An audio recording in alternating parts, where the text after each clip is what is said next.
Tamo junto, Marcão. Valeu, galera. React. Valeu, Ó, Marcão. Já entrevista aí do Marcos Braz e Bruno Spindel, né? Eles já estão ali se alocando ali na sala de coletiva. E vamos ver o que eles vão falar sobre a questão da prioridade, né? Negócio de priorizar, se vai ter também mais contratações aí a partir do meio do ano. Provavelmente eles devem falar alguma coisa sobre isso. Tá aí, ó, rapidamente, vamos acompanhar a coletiva do Marcos Braz e Bruno Spindel. Braz, Spindel, Monique Danello, TNT Esportes. Queria perguntar para vocês, imagino que o torcedor esteja ansioso para saber sobre isso, porque depois do último jogo, uma das respostas do Tite acabou chamando muita atenção, que foi quando ele disse que precisava conversar com vocês para entender o que seria prioridade nessa temporada, que na visão dele era humanamente impossível disputar todas as competições com um time 100%. Não sei se essa conversa já aconteceu, se foi a forma, se ele se expressou da forma correta, mas acho que seria importante vocês falarem um pouco sobre isso, já que o Brasileirão começa amanhã e a temporada está só começando.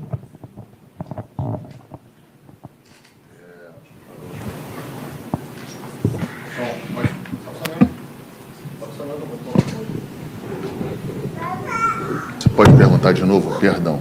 Para falar sobre a declaração do Tite depois do último jogo, em que ele disse que vocês precisariam ter uma conversa para definir o que seria prioridade nessa temporada, já que na visão dele era humanamente impossível brigar com um time 100% em todas as competições. E aí eu acho que esse é um tema sempre recorrente aqui no Flamengo em toda a temporada, e o torcedor quer saber, né, se de fato o Tite quis dizer exatamente isso, se já teve essa conversa, qual é a visão de vocês como Flamengo para essa temporada que está começando? Assim, primeiro, todos nós aqui dentro aqui entendemos qual foi a colocação do Tite. Eu acho que isso é importante. Isso vem desde no começo do campeonato, agora já vinha à tona, já vinha para se entender quais são os caminhos que serão trilhados.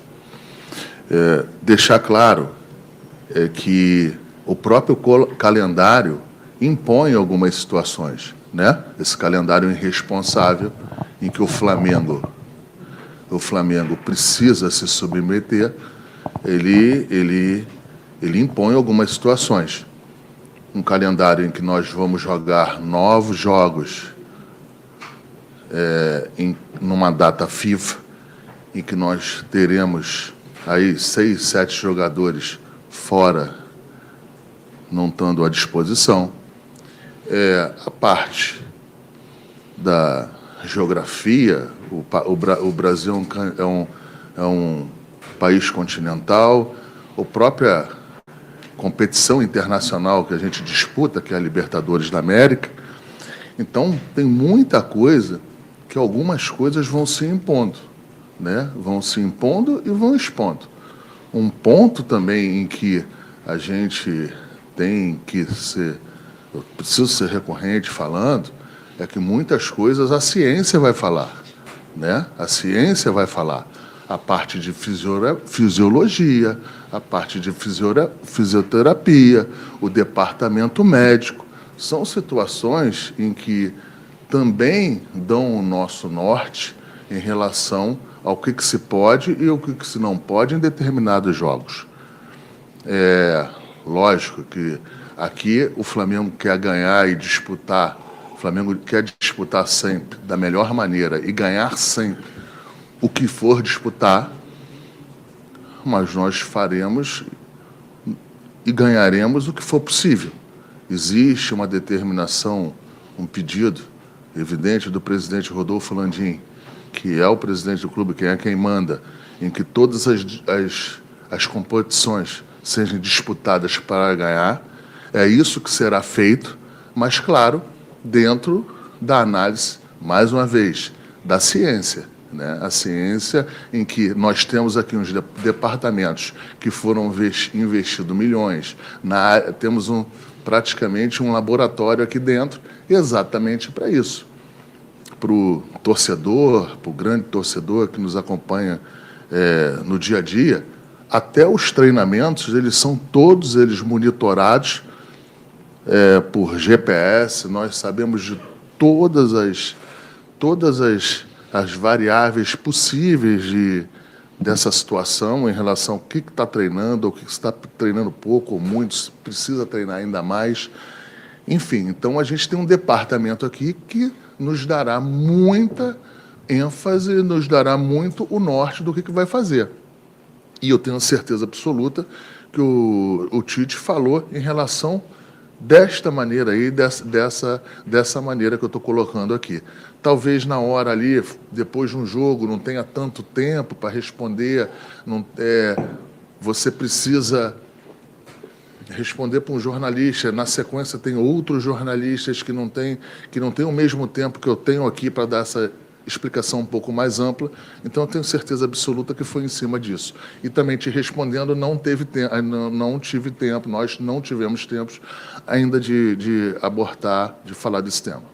Só complementando um pouco aí, e desculpa se for redundante, em relação ao que o Marcos falou, como ele disse, assim, são cerca de 80 jogos aí na temporada. É humanamente impossível para qualquer atleta de futebol jogar os 80 jogos no seu mais alto nível de rendimento, quiçá sem se lesionar. Então, se colocar um atleta para jogar os 80 jogos da temporada, o risco que você impõe ao atleta de que ele se lesione, cause prejuízo à saúde dele, ao clube e ao torcedor é enorme. Com todos esses recursos aí que o Marcos colocou à luz de todos, é o que vai se fazer para fazer essa gestão do calendário.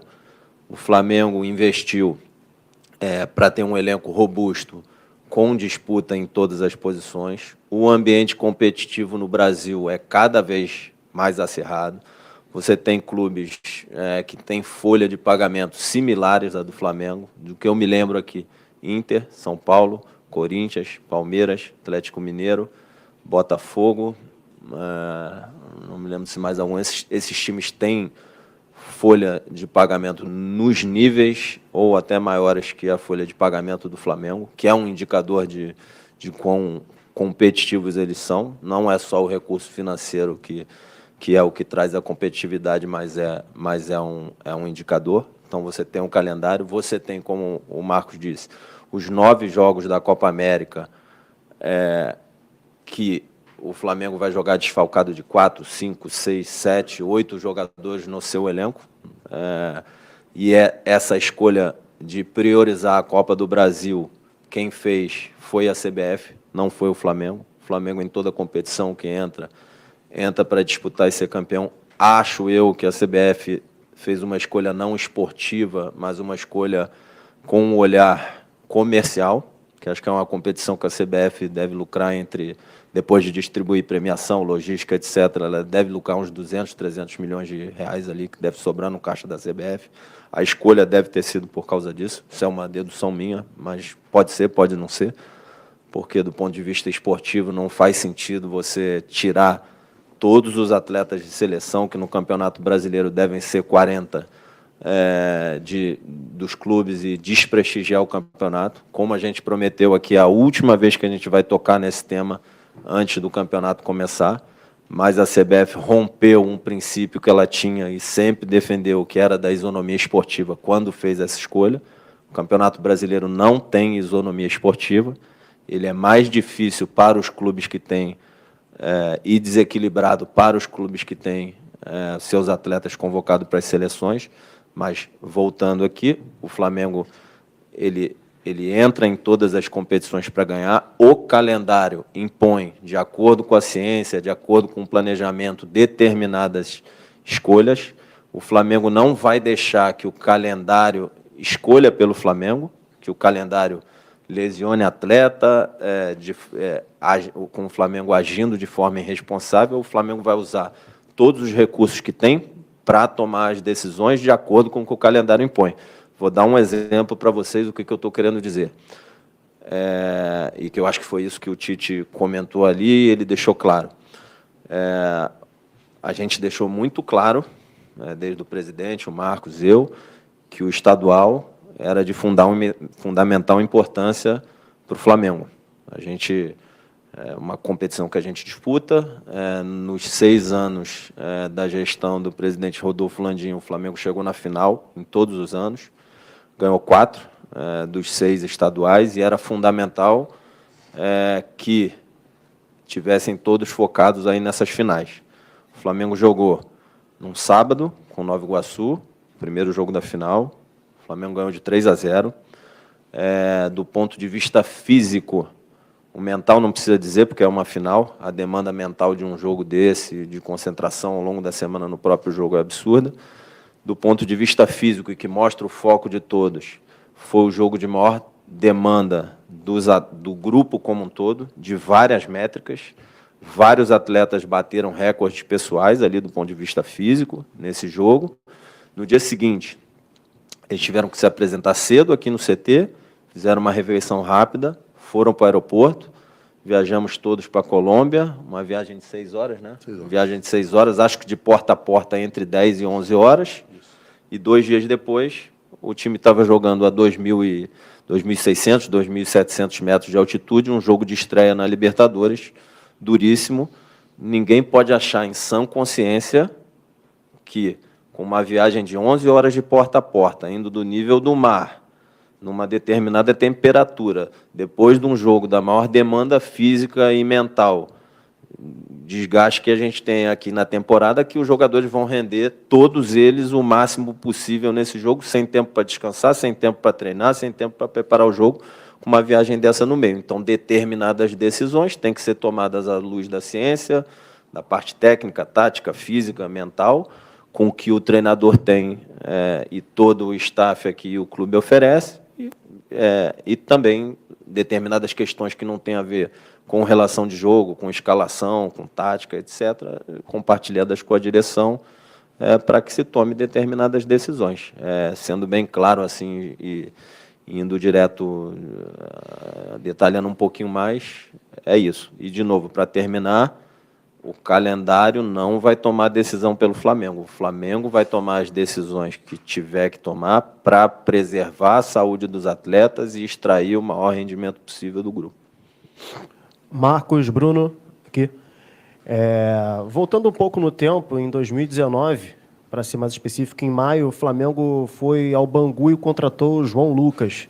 Foi a última vez que o Flamengo fez esse movimento de contratar algum jogador que estivesse destacando no Campeonato Carioca. E de lá para cá, muita coisa aconteceu. Geralmente, o Flamengo é notabilizado como o time brasileiro que faz as grandes contratações, e agora faz novamente esse movimento. Queria que vocês falassem um pouco disso, da importância, de um modo geral, de se abastecer com essas equipes de menor investimento, que estão aí de sol a sol, jogando o Campeonato Carioca. O Carlinhos, possivelmente, estava em pré-temporada desde novembro, justamente para falar sobre essas alternativas. Geralmente, muito se espera do Flamengo indo na Europa, indo nos vizinhos aqui da América do Sul, mas dessa vez conseguiu uma solução, ou pelo menos expectativa de uma solução doméstica aqui no Campeonato Estadual. Obrigado.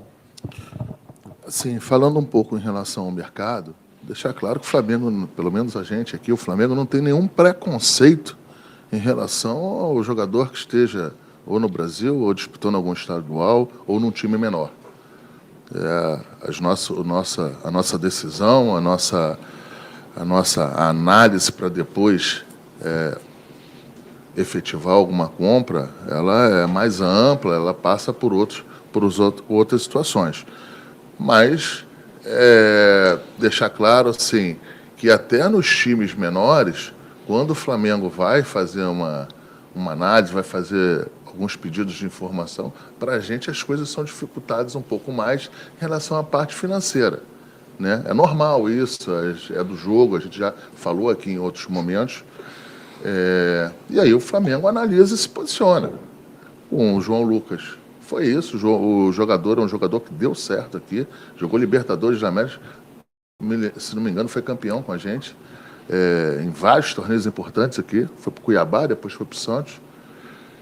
Enfim, então não é o que eu quero para o Carlinhos. Eu quero contratar o Carlinhos e que ele continue aqui mais tempo que o João Lucas.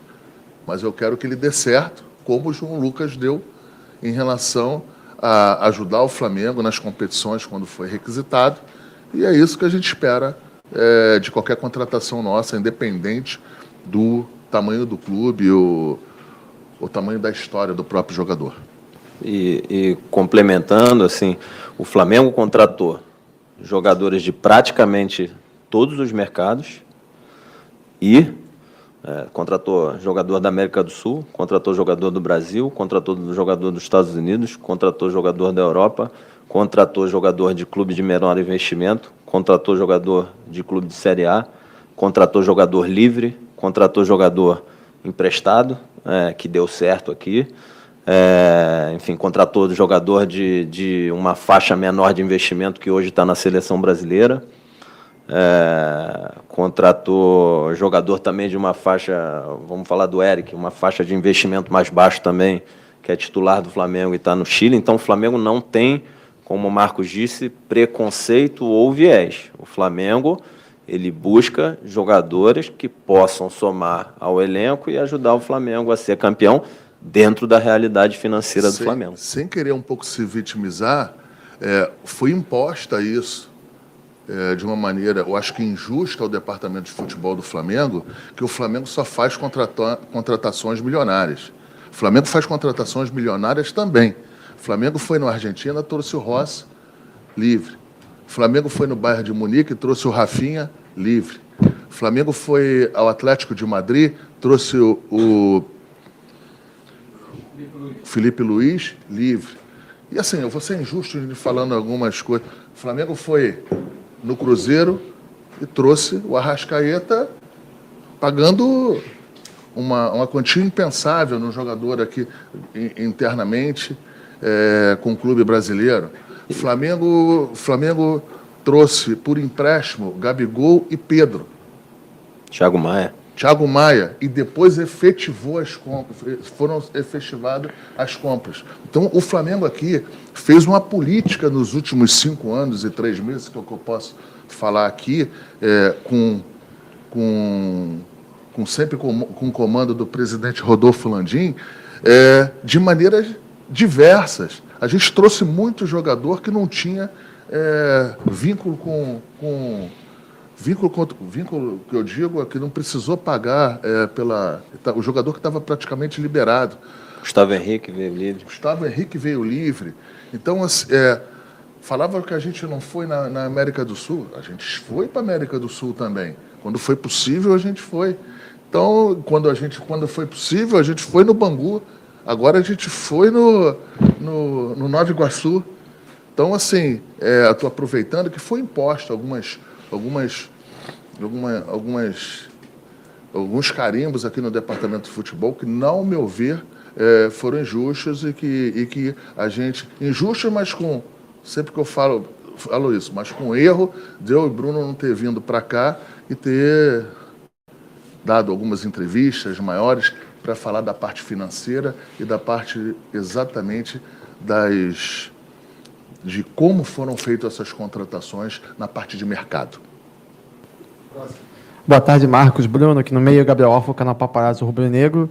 Queria saber de vocês sobre um jogador que pertence ao Flamengo, mas que está emprestado, que é o Hugo Souza, que está se destacando lá no Chaves de Portugal. Tem uma partida muito boa contra o Benfica, pegou 3 pênaltis. Queria saber como que vocês estão enxergando essa situação do Hugo Souza, se o Chaves já demonstrou interesse, né? Eles têm a opção de exercer a compra dele, se o Chaves já demonstrou interesse, ou se tem a possibilidade dele voltar aqui ao Flamengo ao término do seu contrato com o clube português. Obrigado.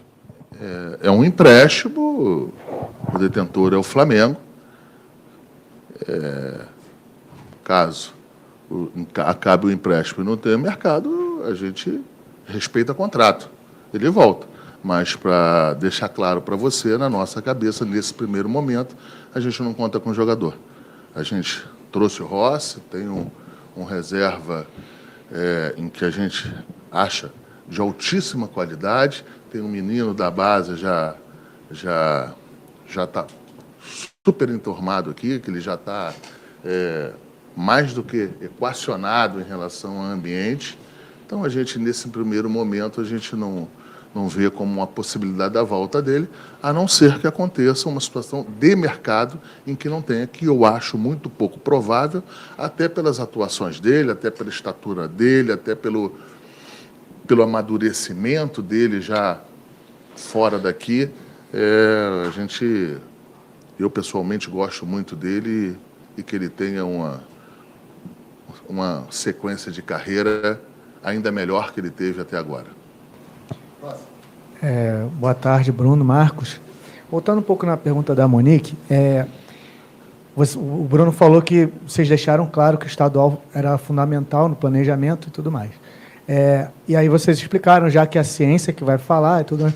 Mas existe alguma prioridade, assim, a diretoria entende que algum dos campeonatos que vem pela frente é uma prioridade, ou isso não vai ser levado em consideração, vai ser mesmo a questão da ciência? E assim, aí lembrando, os treinadores mais recentes, por exemplo, o Jesus ele não gostava muito de poupar. Já o Dorival tinha um time das Copas e tudo mais. Aí, se vocês puderem falar um pouco sobre como é o processo... Jesus não gostava de poupar, mas poupava. Só que vocês não falam que ele poupava. Mas o Bruno vai falar desse assunto. Deixa eu dar um pouquinho de número. Mas assim, só para complementar, como é que é o processo? Vocês deixam... É uma coisa que... Vocês dão a liberdade para o treinador ou existe também uma orientação da gestão? 200% decisão do treinador e comissão técnica. Então, vamos lá. O próprio Jorge, em 2019, isso é número, tá? Isso não é chute, não é nada. Eu não estou dizendo que ele não repetiu o time, mas se você pegar o time de domingo para quarta, de quarta para domingo, sempre o time do jogo seguinte contra o anterior, acho que ele não repetiu praticamente nenhum. Em média, ele trocava 3 a 4 jogadores por partida. No jogo contra o Grêmio, na terça, antes da final da Libertadores, ele trocou 9 jogadores e deixou os 9 do Rio de Janeiro preparando para a final da Libertadores. Rogério Ceni também era entre 3 e 4 jogadores ali. Renato, acho que por volta disso também. O Dorival já era em torno de 7. Tá? Então, cada um tem uma estratégia.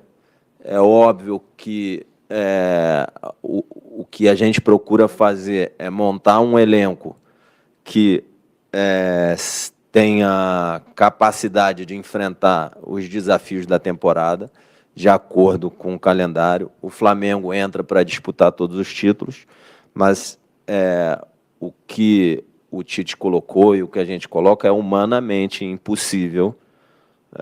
O que o imaginário popular, como você disse, coloca, que é sempre o mesmo time, isso não acontece, porque não tem ser humano que aguente jogar 80 jogos na temporada sem que o seu rendimento caia ou ele se lesione. Vocês podem ver, se eu tiver, eu posso estar cometendo algum equívoco, mas não é um equívoco muito grande. O próprio Palmeiras, nas 3 últimas finais do Campeonato Paulista, ele colocou 11 reservas para jogar no jogo da Libertadores entre as 2 finais do Campeonato Paulista. Então, assim, isso eu estou colocando esse dado e esse fato para expor que o calendário brasileiro impõe. Então, quando um atleta joga um jogo domingo, outro quarta e outro sábado, a queda de rendimento no terceiro jogo é um negócio absurdo. E aí você vai jogar o terceiro jogo contra o time que teve uma semana livre, é uma queda absurda. Então, tem determinadas decisões que têm que ser tomadas à luz da ciência, etc. E, nesse sentido, essas decisões, óbvio, precisam ser discutidas também, algumas, né, nada que tenha a ver com relação de jogo, nem que tenha a ver com escalação, isso aí é 100% do treinador. Algumas precisam ser discutidas também com a direção, mas colocando de novo aqui, se fosse possível, óbvio que a gente gostaria que se jogasse sempre da mesma forma os 80 jogos, mas não é humanamente possível. Boa tarde, Braz. Boa tarde, Bruno. Marcos, eu queria perguntar em relação ao campeonato que você tem um carinho especial, acredito que o Bruno também, você foi campeão 3 vezes, ele 2, o Tite foi campeão 3 vezes. Até o Bruno já falou da questão que não há isonomia por conta do que ele acha que uma escolha da CBF acabou causando esse desequilíbrio esportivo. Mas como se planejar para fazer que o Flamengo volte a conquistar ou pelo menos que dispute fortemente o Campeonato Brasileiro até o final, já que o Flamengo não lidera o Brasileiro desde a última rodada do Campeonato Brasileiro de 2020. Obrigado. Fred, isso... Alô? Ah, Foi. Fred, esse dado que você falou aí da última vez que o Flamengo foi líder, a gente falou aqui, já dentro aqui. É um dado que muito importante e que nos preocupa, né? 2020 foi a última vez que a gente... Foi isso, né? Que a gente foi líder aqui. Nos preocupa. Agora, em relação a campeonato, você vai analisando, vai vendo o que é possível fazer para você analisar o teu poder decisório. E isso aí não deverá ser feito, sem a análise da parte da ciência e no dia a dia, você ir vendo e checando isso no dia a dia. Eu não posso falar hoje o que vai ser prioridade. Hoje o Flamengo não tem prioridade. A prioridade do Flamengo hoje, ela é no sentido de o que disputar, ganhar. Quando eu falo isso, nada tem a ver com diferente do que o Tite falou. Senão amanhã já vai sair que o Tite falou um negócio, sai outro. Nada disso. Apenas é que a gente precisa de embasamento da ciência para ir tomando as decisões. E é nesse sentido que o Tite falou. Tenho certeza absoluta. E aí ele vai conversar. Agora, o fato, mais uma vez, o fato da CBF nos tirar 8 ou 9 jogadores, 4 ou 5 titulares, de um campeonato duríssimo, em que o percentual é enorme de número de jogos, são 9 jogos, né? Eu acho que a CBF também a CBF que está priorizando, não é a gente que tem prioridade de absolutamente nada. E, mais uma vez, a gente está aqui por diversas vezes falando desse assunto, porque essa será a última vez que a gente vai falar de calendário aqui. Porque depois que começa o campeonato, se não estiver bem, se não estiver mal, se não estiver na ponta, parece ser desculpa. Então, a gente vai deixar esse papel para vocês. Esse papel de fiscalização a gente vai deixar para a imprensa. Uns com mais isonomia, outros com menos isonomia, uns com mais interesses, outros com menos interesses, mas a gente vai deixar o papel para a imprensa fazer essas cobranças e analisarem o que vai acontecer com o Flamengo e com os clubes que cederem jogadores nessa loucura de nos tirarmos essa quantidade de jogadores dentro de um campeonato continental e duríssimo. Braz, aqui. Boa tarde, Bruno. O Flamengo, já há 3 jogos, o técnico Tite improvisa jogador na lateral direita. Ele falou que o Varela saiu agora porque estava com cãibra. Tem grande possibilidade de Ayrton Lucas ser convocado para a seleção brasileira e o Vinha para a seleção uruguaia na Copa América. Então o Flamengo ficaria ali sem lateral esquerdo. Uma semana faltando para a janela interna fechar. Queria saber de vocês se tem algum movimento de vocês para contratar jogadores para essa posição e se teve algum pedido do Tite para contratar em alguma outra posição do campo. Obrigado. Não teve nenhuma movimentação do Flamengo e também não teve, a princípio, nenhuma solicitação do Tite para repor aí dentro dessa situação que você acabou de falar, até porque não adianta chegar a trazer o jogador, porque eu vou ter que prestar atenção se ele é de seleção ou não. Se for de seleção, a gente vai ficar no mesmo problema. Ele é convocado e eu fico sem um jogador. Aí eu subo para 10, 9, 10. Então não adianta. Na verdade, o que está sendo imposto ao Flamengo é o Flamengo fazer contratação em uma outra prateleira. E o Flamengo não vai fazer. É isso que foi imposto ao Flamengo. Fazer contratação em uma outra prateleira. de análise técnica, análise de poder decisório para se fazer isso. E outra coisa, um outro ponto. Você não pode trazer o jogador só para 10 jogos. O Flamengo, quando traz um jogador, tem que ou pagar pelo jogador ou fazer um contrato longo com o jogador. Então, eu trago o jogador.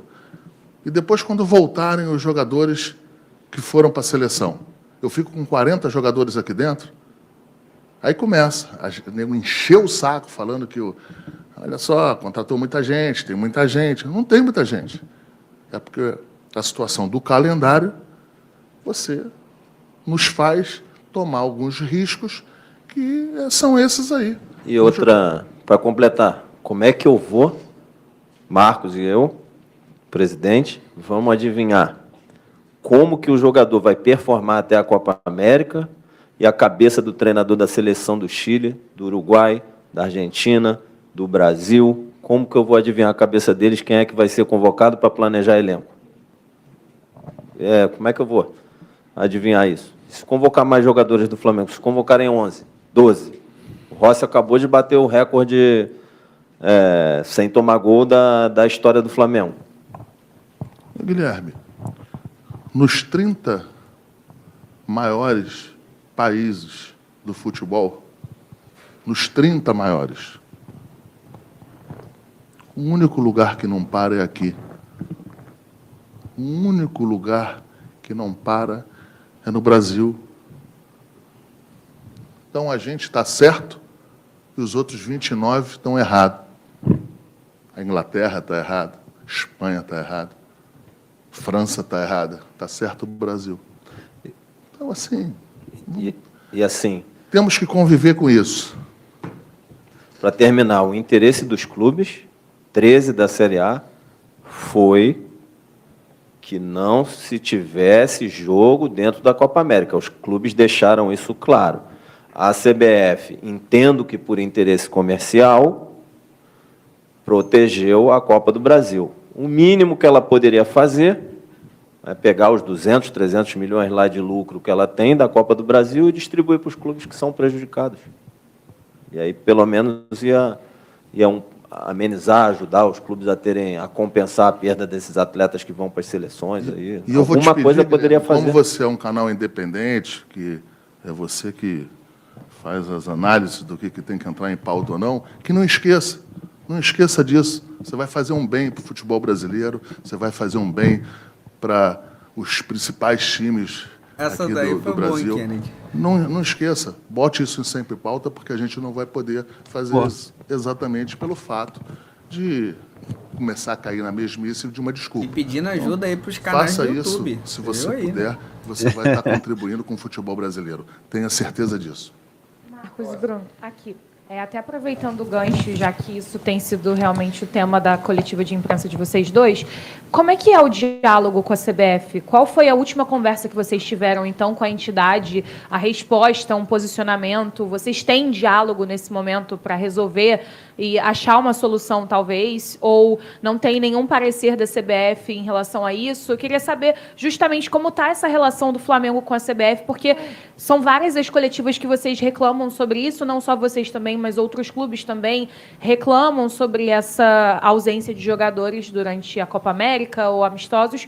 E eu queria saber o que a própria entidade fala com vocês, qual é o parecer, posição deles. Não, a entidade negou a solicitação do Flamengo e de outros tantos clubes do futebol brasileiro. Foi isso. Ela disse que entende mais do interesse dos clubes que os próprios clubes entendem do seu interesse. Ela disse que a Copa do Brasil é mais importante, porque é um torneio de mata-mata, você tirar jogador num torneio de mata-mata iria prejudicar um negócio que não teria volta, mas você tirar também um jogador de 25% do campeonato, você decide um campeonato.